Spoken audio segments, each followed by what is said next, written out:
Classic, vintage, Volkswagen inspired.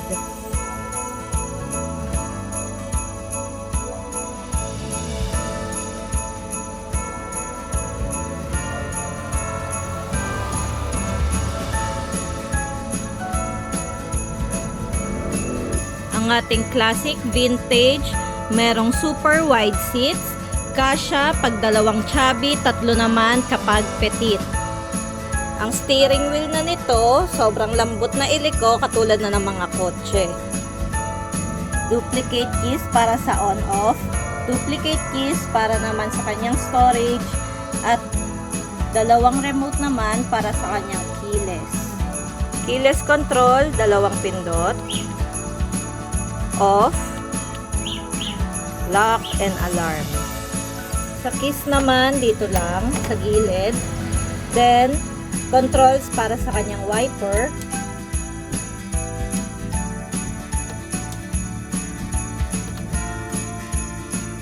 Sa kabilang side naman, off, low, and high. Sa left side din, nakalagay ang drive and reverse. Dito naman ang on-off ng crown light at underglow lights. Then, 3-speed siya, low, medium, and high speed. Once na i-reverse mo, nandito ang kanyang reverse cam. Bigger panel board, kung saan nakalagay ang battery indicator, speedometer, at trip kilometer. May dalawang speaker na rin naka-install.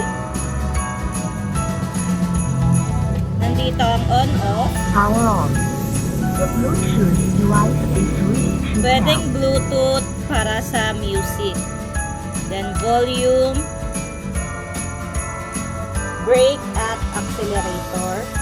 Katulad sa mga kotse, dito na ang busina niya. May fan na rin kasama yan para hindi mainit sa biyahe.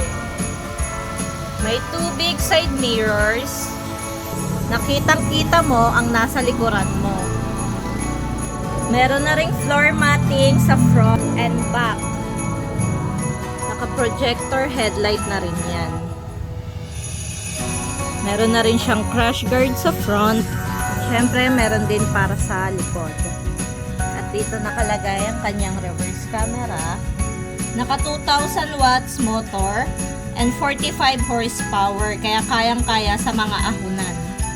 Naka-alloy mats, drum brake, at bigger tires na 3.5 by 10 ang size. May crown light yan, at may underglow lights. Nasa driver side na rin ang parking brakes, passenger holder, and meron na rin yung full set trapal. May stoplight na rin na modern design. May mga malaking seat compartments. Sa first seat, dyan nakalagay ang controller at batteries. 60 volts, 32 AH. Kaya matagal malobat. Dito naman, charger. And yung extra tire na kasama na rin ang kanyang alloy mugs.